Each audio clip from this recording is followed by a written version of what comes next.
Hey, I'm Ludo and I'm here at Place Belle to watch the Laval Rockets, and you're watching Post to Post.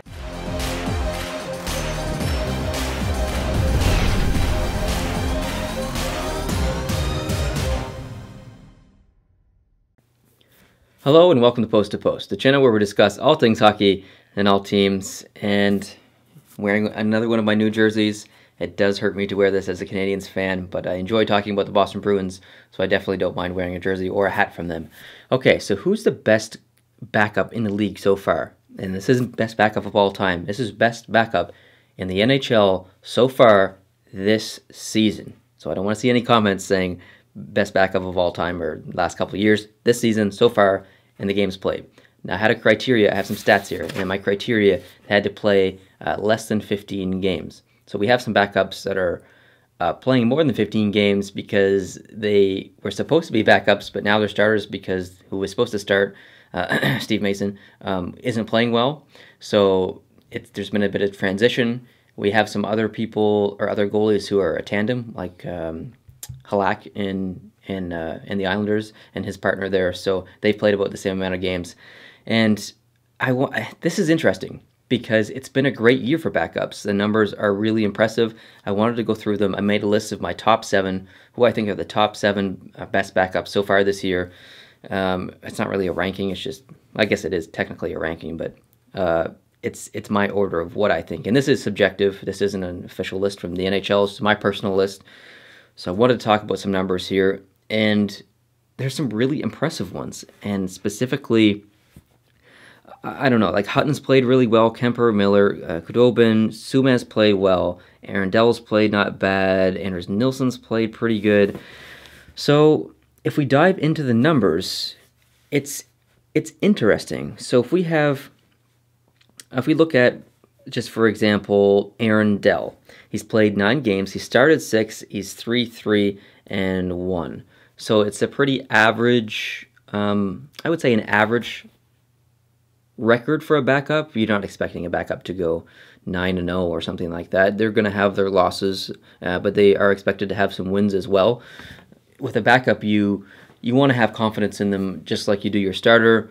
Obviously, you're not going to have as much confidence, but the confidence is still important because the team plays differently. You can argue it all you want. The team is going to play differently depending on who's in net. It's all about emotional confidence, and you can see that when big goalies get injured and new goalies come in, the team plays different. I can, at least in Montreal, I can attest to that as a fact. I can tell that the team plays different in front of different goalies. So it's interesting. Now, if we look at the statistics, I'm going to start off with number 7. So half of this is personal subjectivity, and half of it is statistics. And in number 7, I have Ryan Miller for Anaheim. He's played 6 games. He started 4, he's got 2 wins, and he's got 3 overtime points, or I guess so, 2-0 and 3. So he hasn't lost a game in regulation, which for a backup, man, you want that on your resume for this year. No regulation losses is very important, and that instills confidence in the rest of the team when you have to come in net. So that's awesome. Really glad to see Ryan Miller in there, and just saying Ryan Miller is a backup is a weird sentence because for the last 15 or 16 years he's been a starter. He's an international silver medalist, I believe, in the 2010 Olympics. So it's a guy with a lot on his resume, and he's a very good goalie. So I'm glad to see him still having success even as a backup. In number 6, I did put Darcy Kuemper for the Los Angeles Kings. He's played 7 games. He started 5. He's got 3 wins, no regulation losses, and then 2 overtime points. So, again, no regulation losses is a great thing for the resume. Kuemper has played really well, and so have the Los Angeles Kings. And number 5, I have Malcolm Subban for the Vegas Golden Knights. He's played 6. He started 5. He's got 4 wins, 1 loss, and obviously there's a bit of some injury stuff here. I'd like to put him a little higher on the list, but due to his injury, I want to see some more games played from him. Maybe another 5 games. I'm really curious to see how he does bouncing back from the injury. So I wish him the best of luck, and I look forward to watching him in the next coming days and weeks. Number 4, I've got Anders Nilsson from Vancouver. He's played really great this year. He's played 8 games. He's started 8. He's got 5 wins, 2 losses, and 1 overtime point. Vancouver, wow. Vancouver they're currently out of a playoff spot, but they're still playing very good hockey. I think Travis Green has done a tremendous job with that group, and Anders Nilsson is playing very good hockey, and I wish him all the best. I wish the Vancouver Canucks all the best, and it's just an amazing thing seeing a team that really no one's even supposed to be talking about because they're in a rebuild mode, I guess you could say, do so well, and here we are talking about them, so it's pretty cool. Number 3, I have Carter Hutton. St. Louis is such a powerhouse, but Carter Hutton has played really strong so far.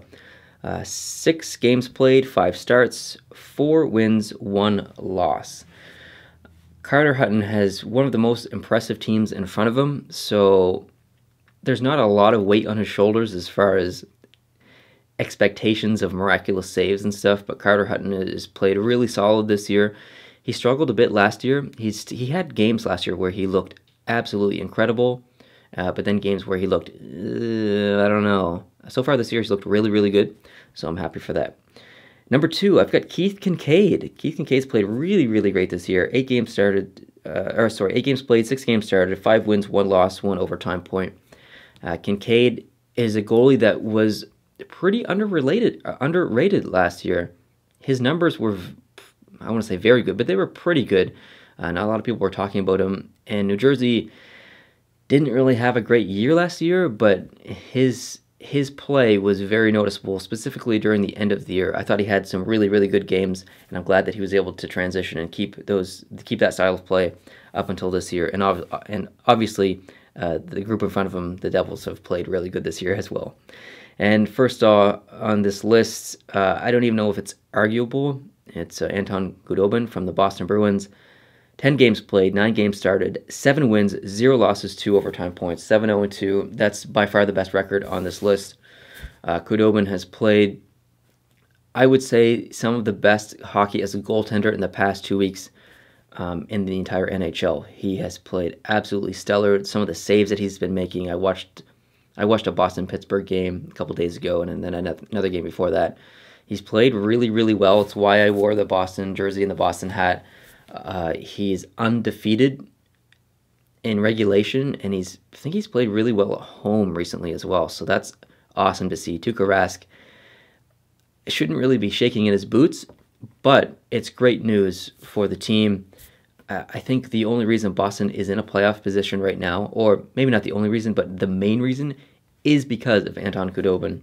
So it's, as a Canadiens fan, it's tough to see Boston do well, but it's nice to see a backup come in and play well for their team on any team. It's nice to see that. So he's not getting enough attention as he deserves. So I'm glad to talk about him and make this video. And I will be watching more Boston coming up because of him specifically. I want to see how he does. And if Tuukka Rask is in it, I'll probably still watch anyway because I do like watching Boston play, even though I'm not much of a Boston fan. So thank you guys very much for watching this video. Who do you think is the best backup so far in the NHL? Do you agree with me? Do you disagree? Curious to know your thoughts. Thank you very much for watching all the videos. I appreciate it. There'll be lots of videos coming in the next couple of days and up until Christmas. Really excited to make all those for you. Thanks for watching. If you liked it, hit the like button. If you're new here, hit the subscribe button. And we'll see you in the next one. Adios.